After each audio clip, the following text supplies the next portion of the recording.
week's supply of salt fits on a boat. A week's production of gold at a mine fits in an envelope in many cases. This site will be 100% battery electric when it's in operations, which will mean it will emit essentially zero greenhouse gases when it's in operation. In 2019, this company had what I would consider or have been calling the market debut at 5 cents. And for many of the people who have followed the story and are watching this webinar, they'll know that during COVID, the stock ran up to over $4. So that's an 80x return. Not if all goes well and we get everybody on board and we get all the permits we need in 2 to 3 years, we can start hiring some people. I could start hiring people tomorrow with full-throated support from various government agencies or the broader investment community. Morning, good afternoon, or good evening, depending on where in the world you're signing in from. I've got with me today Nolan Peterson, CEO of Atlas Salt. Nolan, how are you today? I'm good. Thanks, Romeo. Awesome. Here's how today's going to work, just for the folks in the room. First, Nolan's going to be so kind as to walk us through a brief presentation talking about the Atlas Salt story. For those of you who are already aware of the story, we'll be getting into questions relatively shortly afterwards. I've got some questions for Nolan, but then also this is an interactive event, so please use the chat button on the bottom right of your screen to ask questions at any point during today's event. If for whatever reason we don't get to your question, either it's a little off topic or we just run out of time, which often does happen, I'll make sure the Atlas Salt team gets that full transcript of the chat. So ask them anyway, and I'll make sure the team gets them. They'll get back to you as soon as they are able. The only other piece of housekeeping I'll throw at you is that today's event is being recorded and will be available for replay. Probably looking at about 4 p.m. Eastern. That replay will be at the same link available here. We'll also be publishing it on Six's YouTube channel, so you'll be able to see it at that juncture as well. But without further ado, I want to get into the protein of today's event. So Nolan, I'll throw it to you to run through a presentation. Thanks, Romeo. Yeah, so I do have the full deck here, but I'm not going to go through it in detail. I'll just keep it to the highlights because I think the best value for everybody would be to hear the Q&A and ask their questions and make this very interactive, as you mentioned. So yeah, so I'll kick it off. So I'm Nolan Peterson, CEO of Atlas Salt. As mentioned, we're developing the Great Atlantic Salt Project on the west coast of Newfoundland, and this will be North America's first new salt mine built in nearly 3 decades. So just to give you an idea of who I am, my background is engineering. I spent the early parts of my career in project development on the consulting side, built projects, involved at the senior level in 3 major construction projects, Rainy River, New Afton, and Hope Bay, primarily in the gold space. My entire career, I've been in gold before this, gold and copper. During that time, I got an MBA and a CFA, transitioned into corporate finance, executive management, budgets, planning, strategy, M&A activities. Was the CEO of a junior copper development story, had a fair bit of success, left there when the market kind of went south in 2023, took some time off, came to Atlas Salt, basically attracted by the very strong fundamentals of the company and the project that I didn't think that the market was really aware of. I certainly wasn't. And so my task for the last 5 months since I joined in June has been to make sure that the market is aware of the great story that we have at Atlas Salt and to attract as many new investors as possible to the story that can share in the upside that we see. So I'll jump into it. So we are developing the Great Atlantic Salt Project. And as I mentioned, with the first new salt mine built in nearly 30 years when it's in operations. And there are no other salt projects on the horizon. Now, the first question people always ask me is, Nolan, why has there not been a new salt mine built in North America in the last 30 years if salt is a very attractive commodity, as I'm implying it is? Well, to have a viable salt mine, it's an industrial mineral. It has different characteristics than, say, a gold or copper mine. To be a viable salt mine, you need a strategic location and a world-class resource, right? So let's start with the world-class resource, which is what we have. We have a shallow, high-grade, homogeneous, and thick resource. The key here is the shallowness of the deposit. The shallowness allows us to access this deposit in an easier and more cost-effective and faster manner than typical salt mines in North America. our mine is our salt deposit is about 200 meters deep, whereas many salt deposits in North America that exist today that are in operations are about 600 meters or more deep. That completely changes the mining methodology. So instead of accessing it through a horizontal drift like we would, they access it through a shaft mine, and then they go horizontal underground. This is a much more costly endeavor, not only in the development costs, but timeline, but then in operations as well. So we overcome that by being a shallow deposit. But being a shallow deposit is not enough.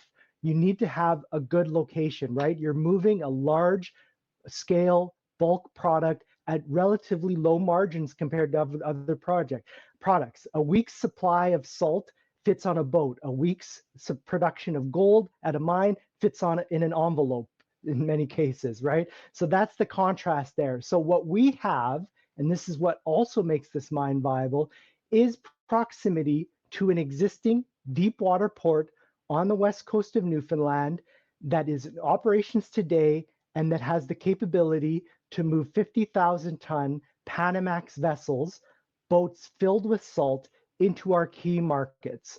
And so our salt is used for de-icing purposes. It's for road salt in the Northeast US, the Midwest, Ontario, Quebec, and the Atlantic provinces. These are all areas accessible by sea. It's salt that's used for safety and infrastructure security, and it's a strong, stable commodity. Now, our salt, by putting it on a boat, allows us to sell into these major markets in a cost-effective and strategic manner. And that is what separates this project from any other potential salt mine, which again, there aren't any because they don't have this infrastructure component. Now, on top of that, on top of the shipping piece, we have proximity to a substation called near St. George's, which is a town we're near. So less than 2 kilometers away, we have a tie-in to Newfoundland Hydro. Less than 10 kilometers away, we have the Trans-Canada Highway. And then less than a minute away to the north, actually within the town limits, is a town of St. George's of about 1,000 people. And then to the northeast, we have a town called Stephenville of about 10,000 people. So when you're thinking about a resource project, you have the resource, and then you have the strategic location and all the key infrastructure required to build a mine like this. We have that in place.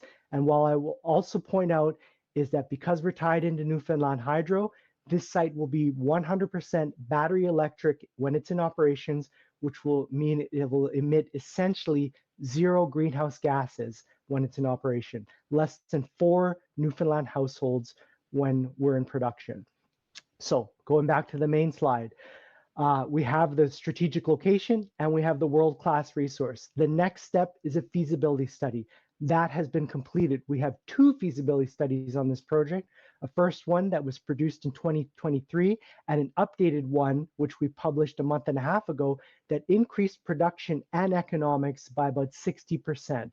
The economics are very strong on this project. We have an after-tax NPV at 8% of $920 million Canadian, but the particularly attractive element here is the life of mine post-tax average annual free cash flow of $188 million Canadian. And this is a steady year-over-year cash flow for the 25-year mine life of this project.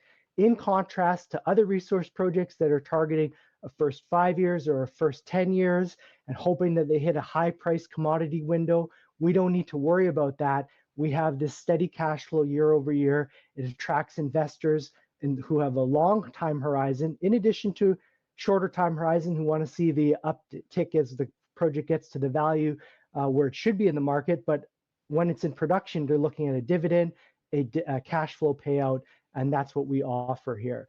Now, on top of that, I mentioned the 25-year mine life. I want to point out we also have an additional potentially 50 years of salt in resource that can be added onto that mine life, taking the mine life from 25 years to potentially 75 years.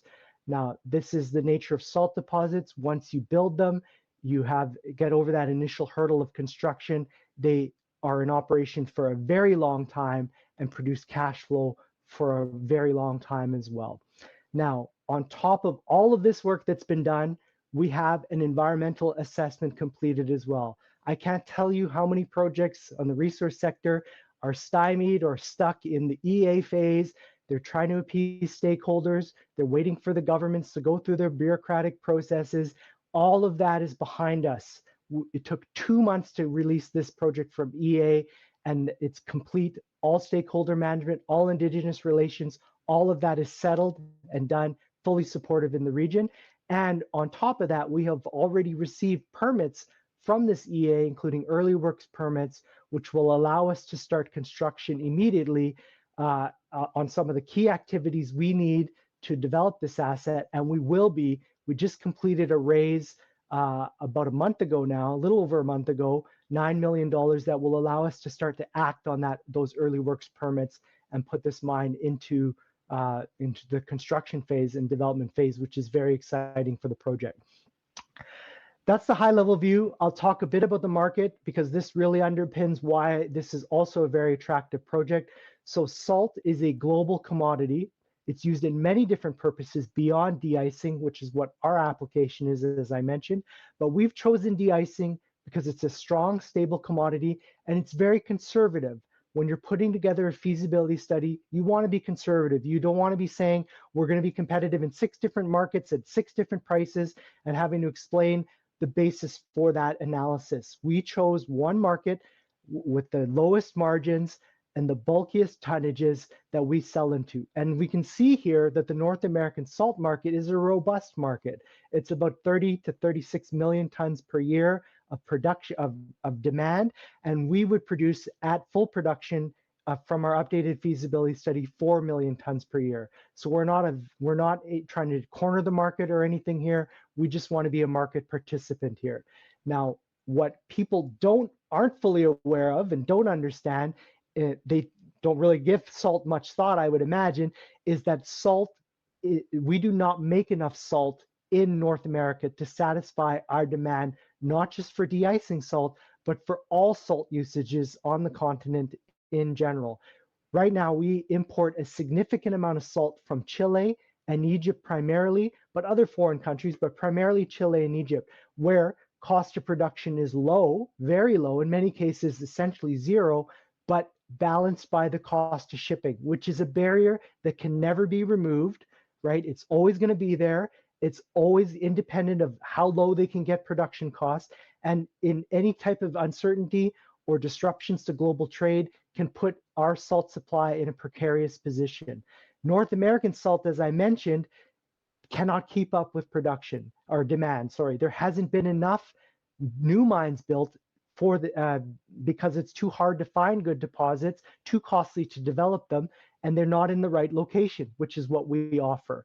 So we can come in here and be a salt mine on the West Coast, putting boats into key markets and be competitive on a cost basis with local producers and on a cost basis with foreign producers, and being very competitive on shipping with foreign producers as well. And that's our aim, is to disrupt and displace foreign production, and then ultimately to be a fairly competitive with the local market as well.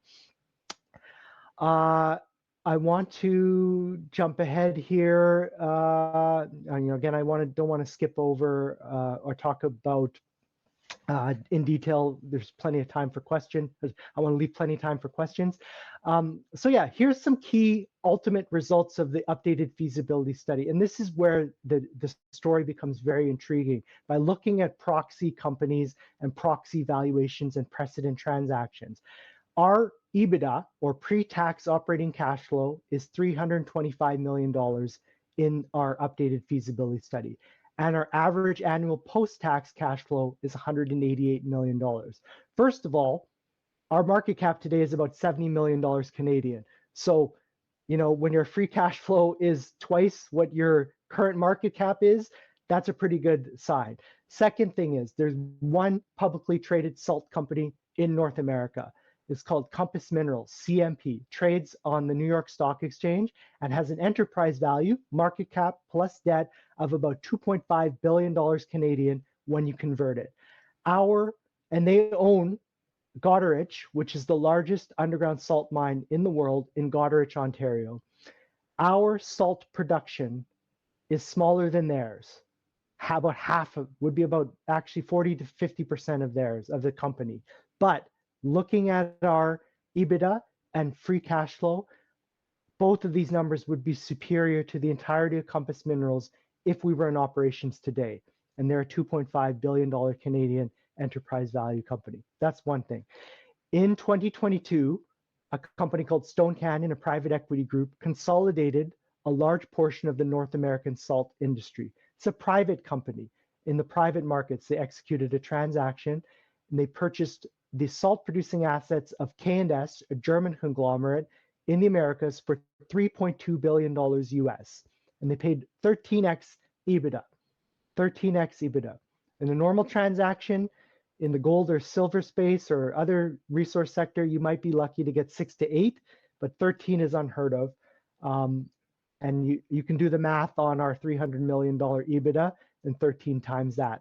There's a precedent transaction and a proxy for where we think this company should be valued or will be valued once it's in production. We have to get over that hurdle, though, of the initial capital of $600 million. And we're working with a financing group, a debt broker out of London called Endeavour Financial, that believes that they can raise up to, or find us up to 60% of our financing needs through debt from large reputable debt providers that typically do not lend to resource sector companies, right? They view this asset, because of the cash flows that we talked about, the same reason why somebody would pay 13x EBITDA. They are attracted to those cash flows, the strong, stable production, and it allows us to access capital from sovereign wealth funds, export development credit agencies, major infrastructure banks who view this type of project like a subway, like a hospital, like an airport, like a power plant, right? It's a year over year steady cash flow return. And you can see that here in the cash flows. First of all, this line here shows how we improved the cash flow from the original feasibility study to the updated study, but you show a steady cash flow year over year for the life of mine, and we would expect this as we add that resource in as well.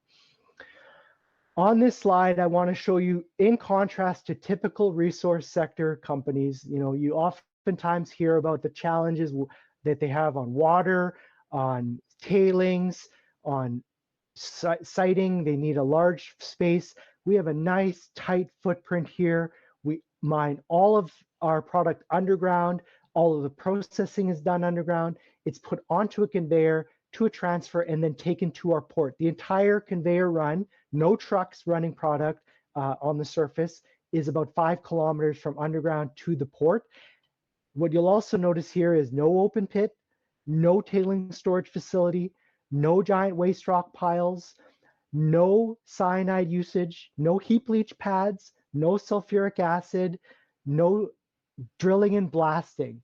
None of these components that typically can create risks for a project, or environmental concerns or challenges that need to be overcome, or costs that need to be accounted for. None of that exists on this project. We have a nice tight footprint ready to go when we're in operation. Significant local community benefits to the project, which I won't go into detail on.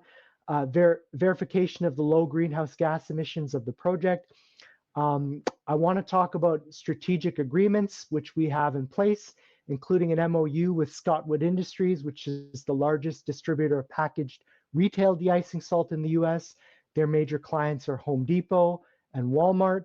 This is the type of salt you or I could go and get at the store. We sprinkle on our driveway or our road, our sidewalks, things like of that nature. They've already committed in an MOU to take up to 1.5 million tons, but this was done during the initial feasibility, after the initial feasibility study. They've expressed the potential to take more, and we're also exploring the opportunity to bring in other off-takers as well to expand our customer base. And of course, we could ultimately market our salt ourselves, no concern there. Sandvik is our equipment supplier. They've already come to the table and committed in principle to supplying 15 to 20% of our financing needs, which is, of course, supporting their equipment purchases, which will be used in our operation. So another great name in the industry to be partnered with. And then just 2 weeks ago, we engaged Hatch to be our engineer to lead our construction and detailed design. They have significant experience in soft rock mining, and they, more importantly, in my mind, maybe not something that's easily apparent, is they had 2 years to review the work that was done by our feasibility study engineer, SLR, also a very highly reputable engineer. They had 2 years to review all of that work, and they are very comfortable taking the torch of the project over, which I think is a very good validation for the project as well, our thinking and our methodologies that we've put in place. So now the exciting part for the investor, many of you are probably familiar with the Lassonde curve, and this company has followed that to a T for the most part. In 2019, this company had what I would consider, or have been calling, the market debut at 5 cents. And for many of the people who have followed the story and are watching this webinar, they'll know that during COVID, the stock ran up to over $4. So that's an 80x return. Now, that was a mixture of good marketing and also COVID exuberance, right? A lot of day traders were created during COVID time. Everybody was putting money into the market. Now, in the interim period, the management team was very successful at pushing the project forward on the feasibility studies, the environmental assessment, and advancing the project. But unfortunately, the share price was not defended.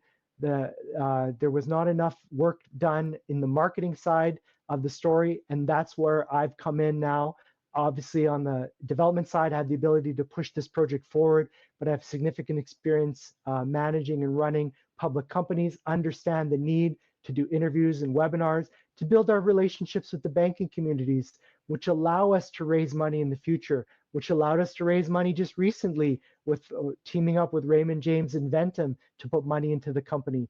These are things that the company is starting to do that was not done before, and we've seen significant improvements in the past few months, and we want to build on that momentum as we advance the project forward. So what are people asking? What are we expecting in the next 6 months to a year? Well, we will secure that financing package. Endeavor is right now working through the due diligence package, and we'll be going to market with our package to the lenders. We'll have an idea of what that looks like. And then at that point, this is a financing secured project. And if you follow the Lassonde curve, many projects in the resource sector get at least a 0.4p to NAV ratio valuation at that point. And I'll remind everybody that our NAV on this project from the updated feasibility study was 900 million. So I'll let you do the math on that one. We are aiming to engage additional strategic partnerships. In our last financing, we brought in our first strategic investor. We're working on obtaining remaining permits, potential for additional off-takers, and we will start construction, and then ultimately leads into finishing construction and unlocking the full value of this project. Other things that investors may want to see is share count. We have less than 110 million shares outstanding, so fairly tight. We have over 40% insider ownership, no warrants overhanging the company, including no warrants in the financing that we just completed. And we have about $10 million in the bank or so. We'll be announcing our Q3 financials shortly. And then we also have a clean balance sheet. So we believe that this company is very strongly ready to move as we build momentum, and we want everybody to be a part of it as we go. That's I'll leave it to questions for now. And yeah, happy to take them now, Romeo. Awesome, and thanks, Nolan, for running through that presentation. Appreciate all the new investors in the room. I'm sure it was helpful. Now, I've got a couple of questions that I wanted to run. A bunch of great ones in the chat, and some that came in over email. Please do keep them coming. We've got time today, so hoping to get through as many as we can. But I wanted to flip a couple at you just to Sure. Off. So I know, given the consolidation in the salt industry in this continent, particularly Stone Canyon's acquisition of K&S Americas, and the challenges with those legacy mines like Cargill's assets, how do you see Atlas Salt's entry into the market changing the competitive dynamics? What kind of strategic advantages do being a new entrant provide? Yeah, so let's talk about some of those events first. I didn't touch on this slide, but I'll point it out now. So in 2001, the last new salt mine to open in North America was constructed, American Rock Salt. I think it's in upstate New York near Rochester. This is the largest salt mine in the US. They make over 3 million tons a year for de-icing. Since that time, as you mentioned, there has been consolidation but also closures. So Cargill closed the Avery Island salt mine in Louisiana, which had been operating since the mid 1800s. And they closed it primarily due to environmental concerns. They breached the lake that this mine sits under and flooded into the mine, and it actually caused a couple of fatalities. So they closed the mine. They currently have two of their mines up for sale. Both of these sit under lakes as well and have the same operational challenges and cost challenges. So a mixture of cost and environmental concerns could shut these mines down.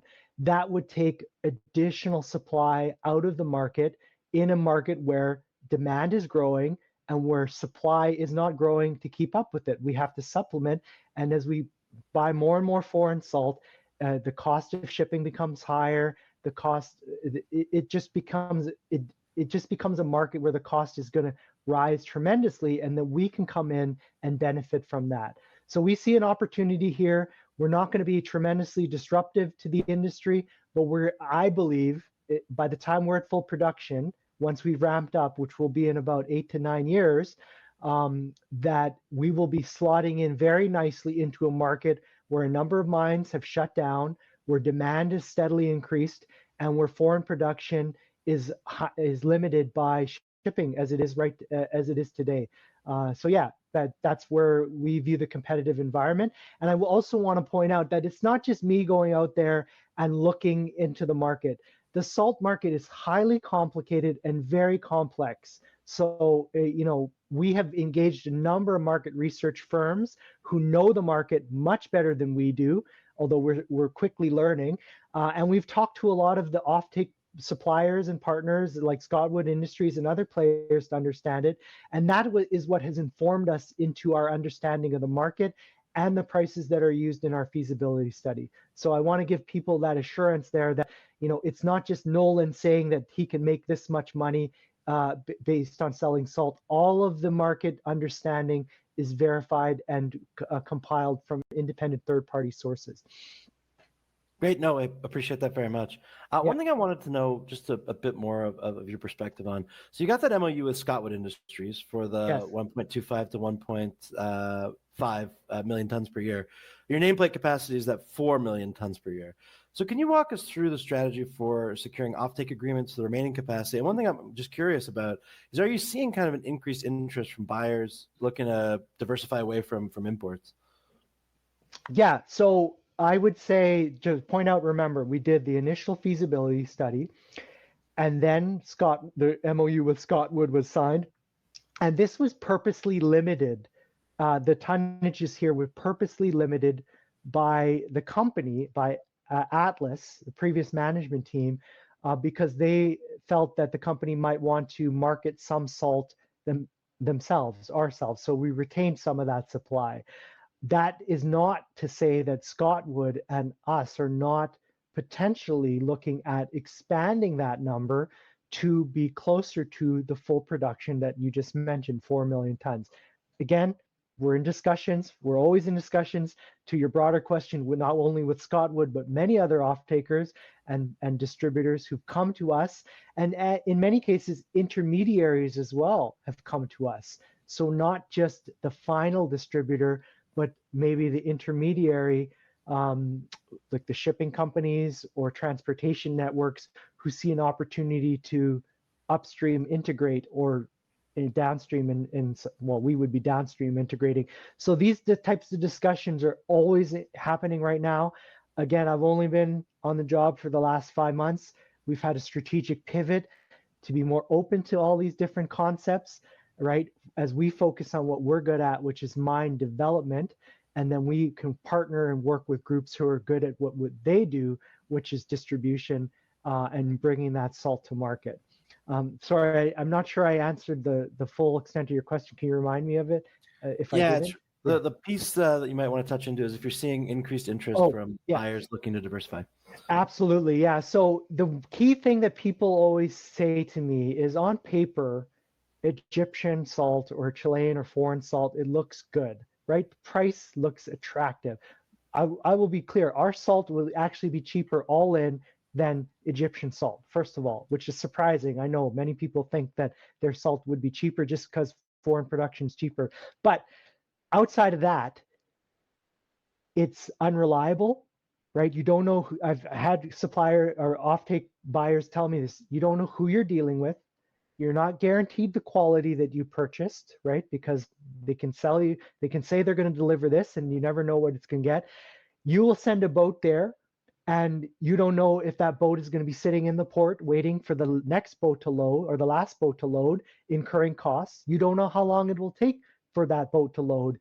And then you don't know if they'll make their target on getting it to the continent where you have reserved a berth for it. So all of these challenges and instabilities in supply make it even more intangibly difficult to purchase salt from foreign providers, not just Egypt, but others, especially in large quantities and especially when you want to build a business around it. Now, if you go and you look at a price of salt though, you can say, I can fill one boat and I don't care when it comes or when I need it. You can get it for a pretty attractive price, still more than our cost is what I would say. But when you factor in all of that in the quantities we're talking about, it's a no-brainer. Many groups are coming to us and saying, listen, we want your salt. It's strong, it's stable, it's consistent, strategically located, and we're dealing with local suppliers who we could come and have a chat with and know how to do business on the continent already and are familiar with that. Awesome. Hey, no, appreciate that extra context quite a bit. One thing I want to get into, and like it's reflected in questions in the chat and over email, I did want to talk about financing really quickly. So with Endeavor Financial engaged for project finance and the equipment financing already in place, it's clear that you've made significant progress. What I'm curious about and what I think folks in the chat are looking for is what opportunities are you most excited about as you work to finalize the remaining components of your financing package? How are conversations with potential strategics evolving? And what does the path to close look like from here? Yeah, so Endeavor has been working on the project for the last year or so, but we kind of put a little bit of a slowdown in it when we engaged in the updated feasibility study, which was important for us because we wanted to demonstrate to the market the true potential for this operation.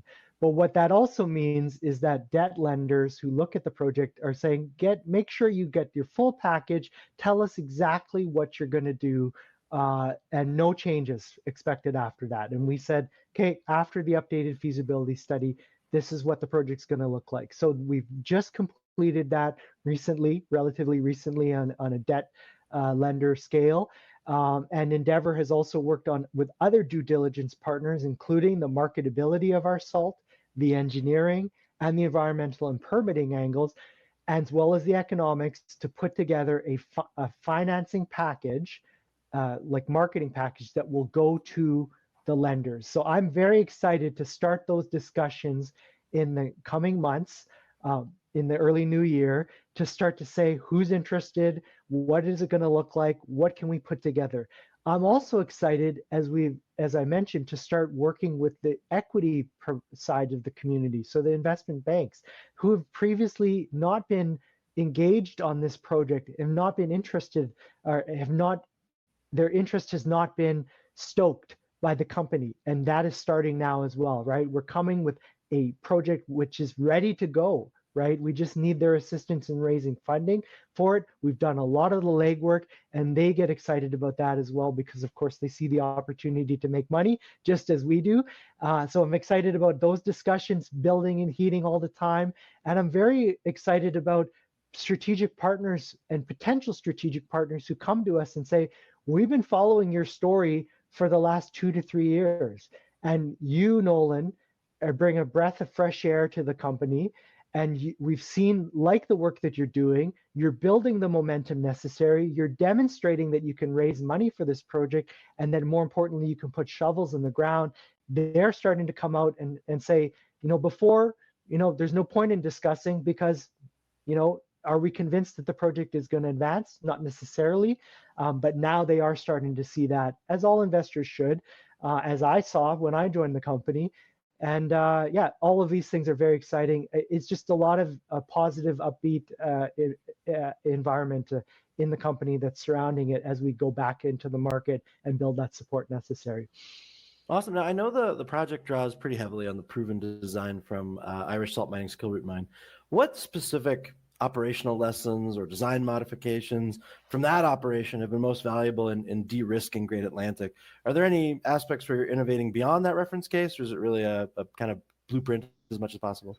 Yeah, these are great questions, Romeo, by the way. The Kilroot Mine has been in operations for decades now, I believe. It's an underground mine. Again, it's an underground conveyor system, same as us, soft rock mine, and it takes the product to a port which is shipped for the de-icing market in Europe. So a lot of analogies here. Strongly informed our design elements that went into the updated feasibility study.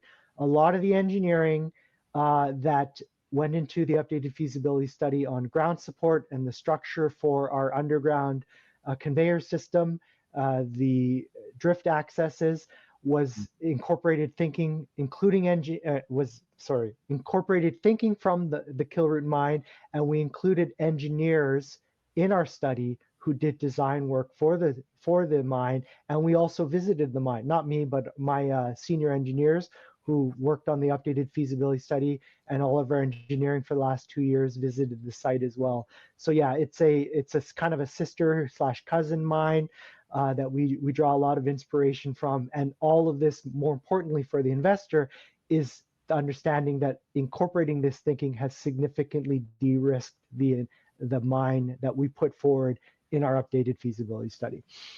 Cool. No, thanks. It's honestly more curious than anything else. My next question is, I know the feasibility study is based on those 95 million tons of probable reserves over 24 years. Yeah. But you do have that kind of eye-popping additional 868 million tons of inferred resources. So what's got to happen technically and commercially to convert a real portion of those inferred resources over and potentially extend mine life or increase production rates? Is this a 2030s problem, or is this something you're going to be looking at earlier than that? Yeah, so first of all, I would say we've got, it's mostly a 2030s problem, actually even probably 2050s. We're very confident the way that salt mines work, that the salt is there. It's just when you're talking about a 43-101 and a resource statement, there's limitations in your ability to say that it's, it is reserves, it's in reserves, or it's in resource, unless you have adequate drilling. But when you've drilled out so much salt that you can fill a mine to full capacity for 25 to 30 years, 35 years, which was in the original feasibility study, there's no reason to go further and add more. The incremental marginal value of adding more resource to year 50 or year 60 just isn't there, right? It doesn't make sense. So in reality, what will happen is that we will get to the first salt level and we will continue to mine horizontally, probably past the reserve, probably past the resource, and probably into green fields where there's been no drilling, because that's how salt deposits work. And I say this all potentially and probably so I don't get into any trouble for this, but that is different than and it's important that I mention this because it's different than our current mine plan, which has us going vertically because of limitations of our reserve structure and our block model. So an astute investor would realize if they keep going horizontally and they're not going vertically as much, that'll lower our sustaining capital costs. It'll lower our development costs. It'll lower our operating costs as well because we're moving more horizontally. All of this cannot be incorporated into the updated feasibility study because we're limited by drilling, which I don't necessarily think reflects the realities of salt deposits, but we play by the same rules as every other mining company. Just a little something for people to keep in mind, though. Oh, yeah, Henry, certainly appreciate that because I know a lot of the audience are precious metals investors for the most part. So yeah, it's really good and important, I think, to understand how these deposits are different. My last one, and I appreciate everybody in the audience giving me a bit of space to run through these. I will get to the audience questions in a second. If you mind throwing up the Lassonde curve slide that you had up, because I know Atlas is clearly you're in that development and permitting phase, famously where all the important work gets done, and investors tend to hate it. So that's the fun corner of the curve. But as you think about catalysts that could drive a re-rating towards those production multiples, what milestones are you looking at as the most critical for investor perception? Is it final permits, construction commencement, first production? What do you think is going to be the big re-rate moment? Yeah. So first thing I would say is you're right. Like investors kind of get bored during that period of time, but there's a lot of new investors who are on this call, and they're probably realizing like, wow, I have the opportunity. Like, I get to skip all of that. It's already been done. I don't have to bear the heartache and the stress. Like myself, actually, when I joined the company, which is why I joined it, I was like, so much work has been done here. It's a no-brainer. It's a slam dunk, right? So, but there's still work to be done. And yeah, so the biggest thing I would view, biggest two things is starting construction, right? Which I think is important for any project. Is you can talk about it all day long. You know, I talk to many gold companies, or hear many gold companies. They get asked, "Oh, when will you be? How long will it take to build?" Well, oh yeah, 3 years. Well, that sounds very good, but it's like, when are you going to start construction? Well, you know, it's going to take us 2 years to get our EA complete and our permits. So, and it's always 3 years on top of whatever it takes to get, which is the big question mark, which we don't have right now. So I would say starting construction, demonstrating that we are ready to go, everybody's on board. You know, when we first do that, I think will be a huge milestone. And then securing the financing package to make sure that this is an investable project for equity investors, right? It's much easier to write a check for $1 when you know that $2, $3, $4 are guaranteed to come in behind it, which is what a debt package looks like. At this point in time, investors are making it based on the strong belief, I believe is strong, and a low risk belief that that package will come in. But certainly there are other investors who are waiting to see that, and I think that'll be a huge catalyst as well. Awesome. Appreciate it very much, Nolan. I am going to get to the bunch of audience questions.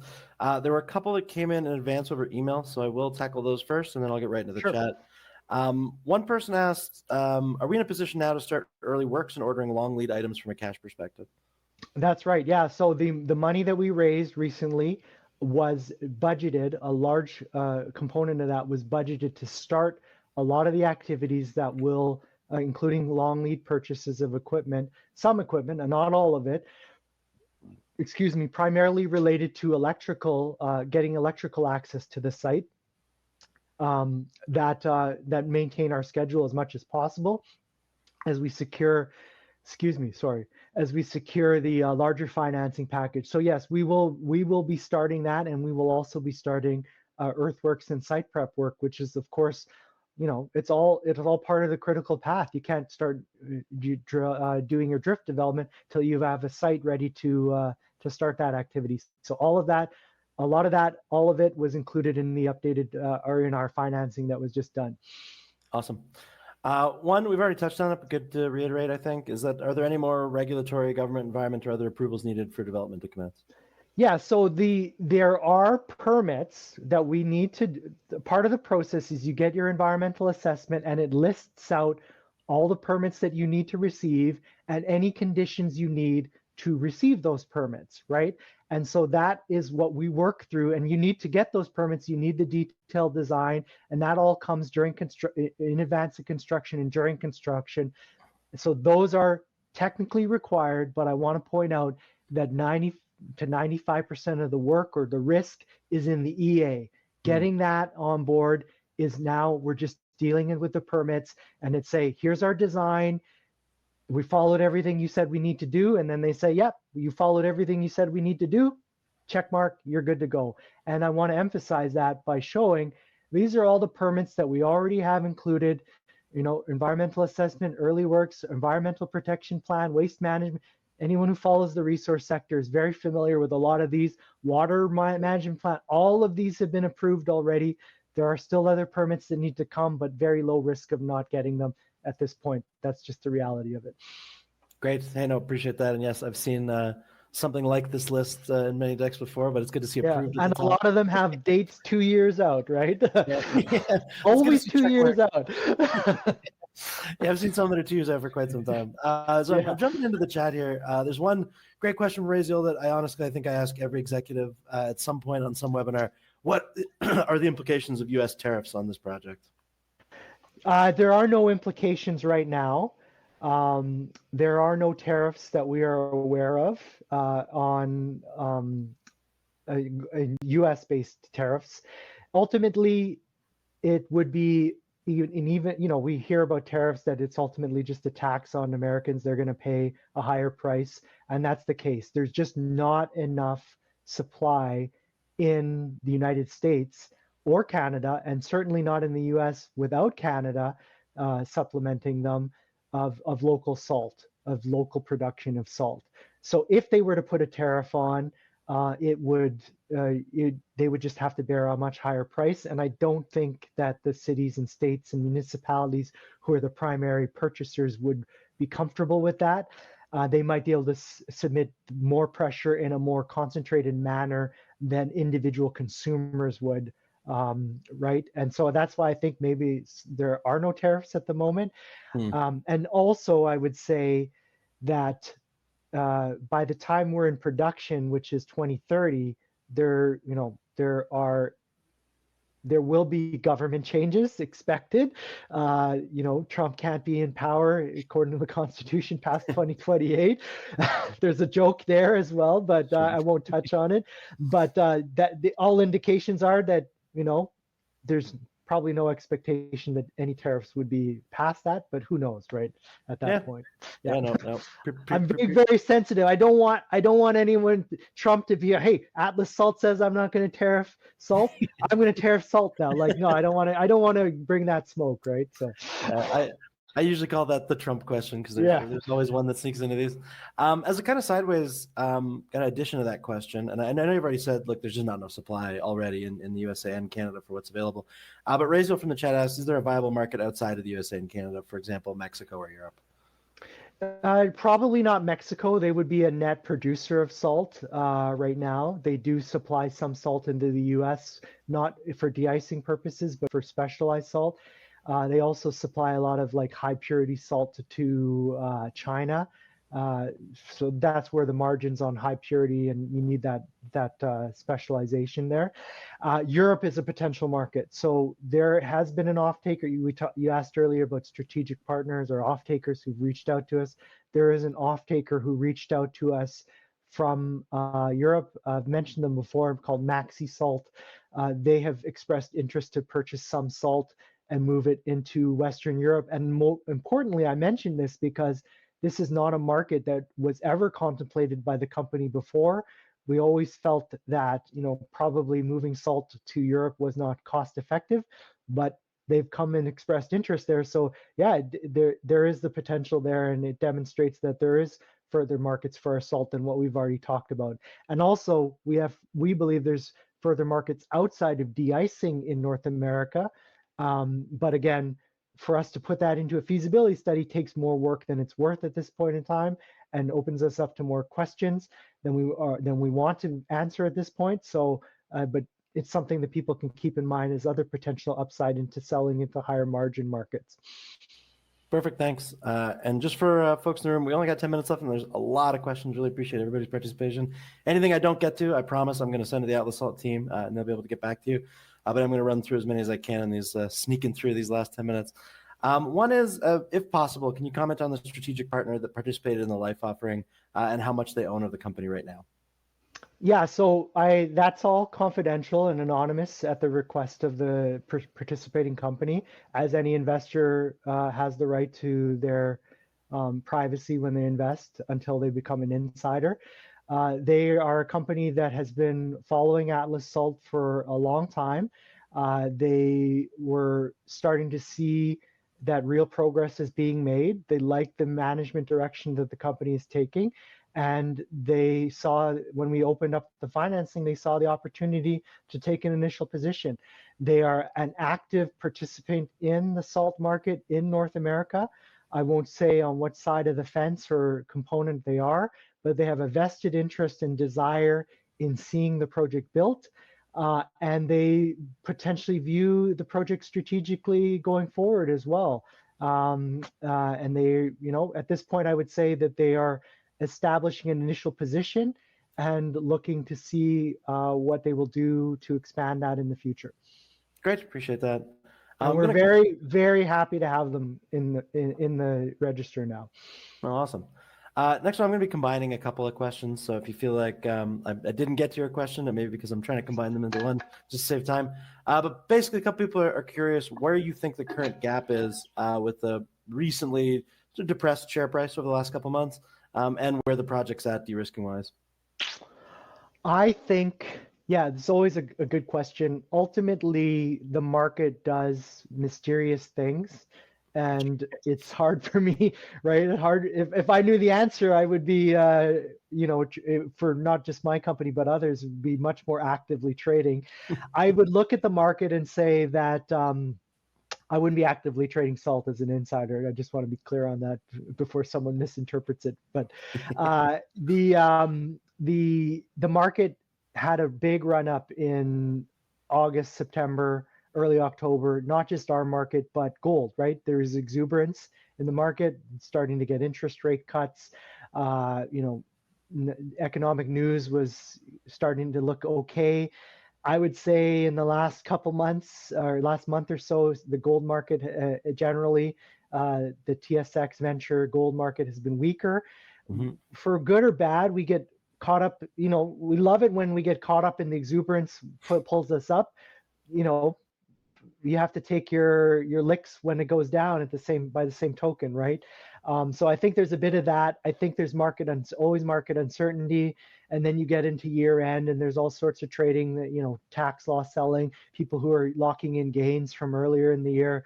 I don't think there's a whole bunch of tax loss selling because, as I mentioned, the stock was much higher earlier, and there's been 2 years where the stock was down on the year, and now we're kind of flat to up from where many investors would have gotten in if as our volumes have picked up recently. I'm getting very complicated, and these are all the things I see that kind of coalesce, pushes and ups and downs. It's hard for me to say exactly, but I would just say there's no real clear explanation. I don't think the market is accurately pricing in risk or the work that's been done on the project. I just don't think that that's the case. And I don't think that there's enough awareness in the market to get full price discovery, right? Because we are constantly finding new investors and new interests who've never heard of Atlas Salt, never heard of the salt industry. We see it on this call. You told me the numbers of attendees for this webinar is significant. The follow-up interview or follow-up one-to-one request is significant. This is, until we have full saturation and everybody is aware of the story, it's hard to say there's full price discovery. And we don't have any analyst coverage. So, people are doing their own risk analysis, and therefore I don't think that the risk analysis is fully priced in either. All sorts of things like that. I just think it's the market conditions right now are weighing down on the stock. No, thank you. It's always fun to speak to the animal spirits of the market as much as possible. Yeah, to read the tea leaves and it's sacrifice some goats or something. Sometimes feels a bit medieval for sure, especially as it gets towards December. Delwyn from the chat asks, are you in talks with, to the best of your ability to answer this question, are you in talks with Carney's government and possibly taking a stake in the project? We are actively exploring government interactions and supports. Most companies don't want a stake per se in their company by the government, but we would not say no to any type of support financially or politically. We don't need a whole lot of political support, but that actually goes broadly to a message that I have been trying to deliver and have been actively delivering to government and pseudo-government organizations and those funding groups that are attached to the government, like Export Development Credit Agency or other funds. Is like there are a lot of projects out there that we hear about in the news that face opposition from communities, from indigenous, from whole provinces in many cases, and yet we're putting our heads down and trying to power through it and throwing money at it with no certainty that they're going to go anywhere. And the government gets a good message that they're advancing a project that's in the nation's interest, for example. I'm not saying we shouldn't be pursuing these projects, but what Atlas Salt is a project that has all sorts of support. It's an easy win. Nobody does not want this project built. Everybody wants it built. So if you're looking to support a project, if you're a government agency or pseudo government, or anybody at the government, this is the message that I'm trying to deliver, is that this is a project that is low hanging fruit, easy win. Let's start creating some jobs immediately, not if all goes well and we get everybody on board and we get all the permits we need. In 2 to 3 years, we can start hiring some people. I could start hiring people tomorrow with full-throated support from various government agencies or the broader investment community. And that's what we're working to get that message out every day we can. Awesome. One quick one from Brent. Have you pitched this project to any resource funds? Yeah, of course we have. We've pitched to a number of funds as part of the Endeavor work, as part of our general investor outreach. Many of them took part in the last financing. So small components, there are others that want to write bigger checks. And, one thing you mentioned earlier, excitement, I forgot to mention, we talked about getting debt to 60%. Mm-hmm. Many of these resource funds are very familiar with subordinate debt or mezzanine financing, and they invest traditionally in gold, which doesn't even have a lot of times senior secured debt till they're in operations. They've expressed interest in taking us beyond 60% to 70 or 80% by bringing in additional unsecured debt or subordinate debt. So yeah, these resource funds and groups we're in active discussion with all the time. Great. There's one that I asked for some clarification on, but they asked, are there any deleterious elements of concern? I would ask for follow-up. They mean like arsenic, for example, in a gold project, or is it mostly just straight pure salt? Yeah, so no, our salt is 96% pure. Just going back here, yeah, 95% is for the whole resource, 96% for the reserve. For the most part, entirely salt. No, nothing like arsenic. I'm sure there's small amounts of arsenic, but nothing of significant concern like a gold project like that. Other things like potash or other salts, anything that you find in the ocean that is how this salt deposit was created, you'll find in the salt deposit. But right, the vast majority of it is salt. No, perfect. Thank you.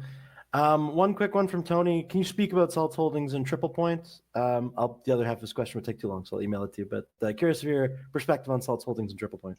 Yeah, so we hold about a 15% interest now in Triple Point Resources, which is a salt dome to the south of us, spun out of Atlas Salt. I think it was in 2023. The idea was that this project was, Atlas Salt would focus on the development of salt as a commodity, whereas a salt dome, which is the Fischl's book salt dome held by Triple Point, is more suitable to energy storage or, primarily energy, whatever form it's in, if it's a liquid or a gas or something like that, as an energy storage deposit. Very supportive of their development. We want to see them advance as well, as a shareholder as well, and as a participant in the region, in the market. Very positive there. We are in active discussions with them all the time as an active supporter. We did own 30% until recently when they did a raise that took us to 15%, but they're using that money to advance a feasibility study, I believe. So it's a positive for all shareholders. And yeah, we want to see that project advance, and we're supportive of it. Awesome. So in the last second before we jump, I always like to ask, what are you personally most excited about in the upcoming year for Atlas Salt? Yeah, so I think very excited. As I mentioned to people, I started in June, so kind of the middle of the year. Starting January, a full cycle of marketing, the marketing routine that a company goes through from January to December, to hit that ground running in the new year. Get past the market stuff that happens in December, and then start the work with Endeavor in the discussions with Endeavor and the banks, as I mentioned. I don't know why.